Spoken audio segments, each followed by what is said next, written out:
A lo largo del curso hemos estado viendo cómo GeneXus determina la estructura de la base de datos a partir del diseño de transacciones. Vimos también que realiza automáticamente los controles de integridad referencial y que para eso utiliza los índices primarios y foráneos que crea en cada tabla.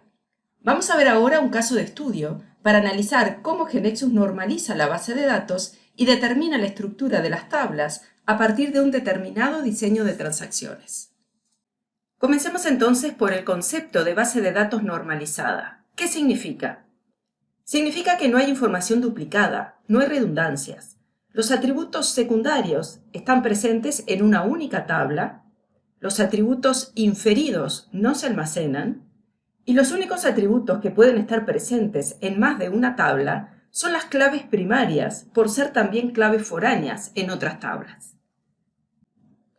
Vayamos entonces al caso de estudio.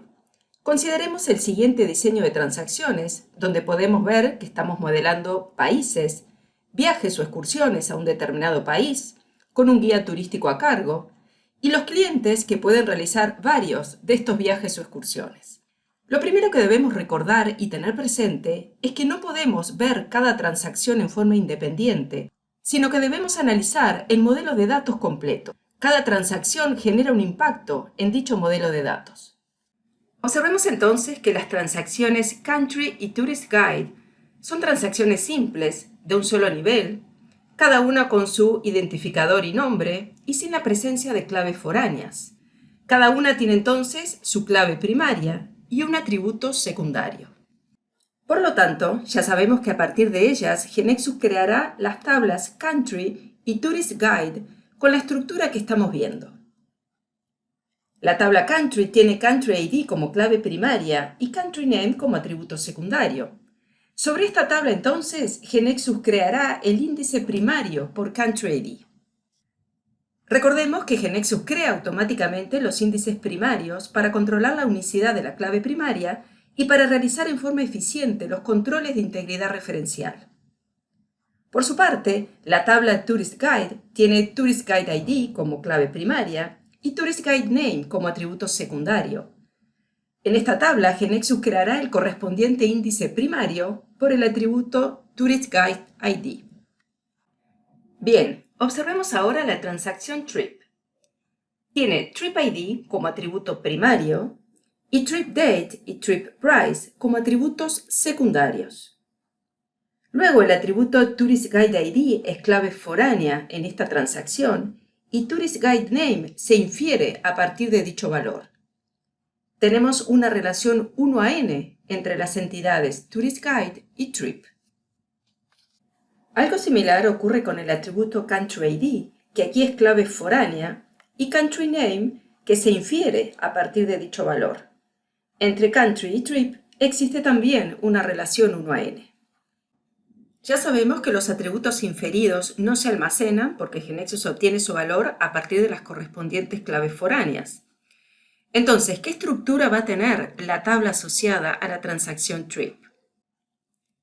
Su clave primaria, Trip ID, y los atributos Trip Date, Trip Price, Tourist Guide ID y Country ID. Si pensamos ahora en los índices, ¿qué índices va a crear GeneXus sobre la tabla Trip?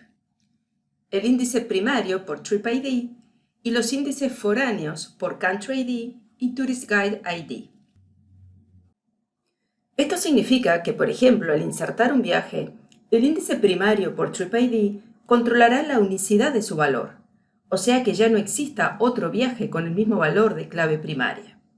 El índice primario por Tourist Guide ID en la tabla Tourist Guide permitirá realizar los controles de integridad referencial verificando que el valor de la clave foránea Tourist Guide ID que se indique en Trip exista previamente como clave primaria en la tabla Tourist Guide. El mismo control realizará el índice primario por Country ID definido en la tabla Country. Verificará que el valor aquí indicado exista previamente como clave primaria en Country. Por otra parte, si intentamos, por ejemplo, eliminar un guía de turismo a través de la transacción Tourist Guide, el índice foráneo por Tourist Guide ID definido en Trip controlará que no exista ningún viaje registrado que tenga dicho valor de Tourist Guide ID. En caso de tenerlo, GeneXus avisará que existen registros en Trip que tienen en Tourist Guide ID el valor que se intenta eliminar y no permitirá que se elimine. Observemos ahora la transacción Customer. Es una transacción de dos niveles, con Trip ID como clave primaria del segundo nivel. Esto nos indica una relación N a N entre Customer y Trip.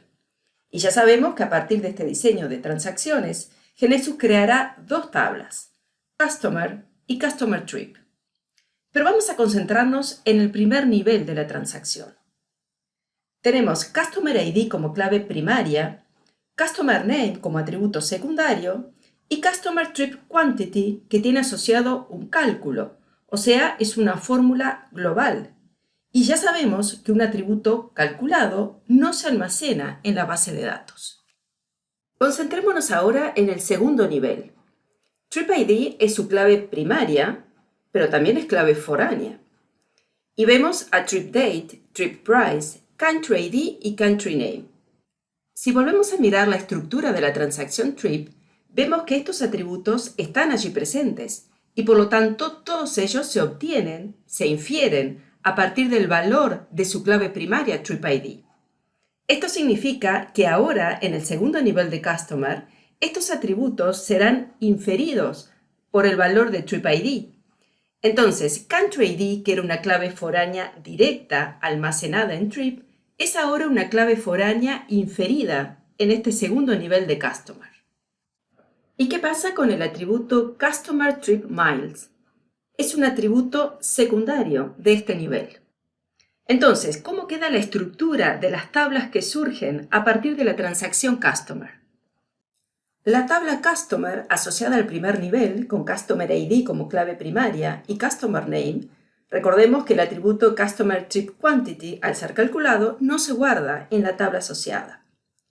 Y luego la tabla Customer Trip, asociada al segundo nivel de la transacción Customer, con el par Customer ID y Trip ID como clave primaria y el atributo secundario Customer Trip Miles. En cuanto a los índices, en Customer se creará el índice primario por Customer ID y en Customer Trip se creará su correspondiente índice primario por el par de atributos Customer ID Trip ID y luego los correspondientes índices foráneos por Trip ID y Customer ID. Observemos que no se crea sobre esta tabla un índice por CountryID, porque como hemos explicado anteriormente, en esta tabla no es una clave foránea directa, sino inferida a través del valor de TripID. De esta forma, entonces, hemos analizado que a partir de este diseño de transacciones, GeneXus crea esta estructura normalizada en la base de datos.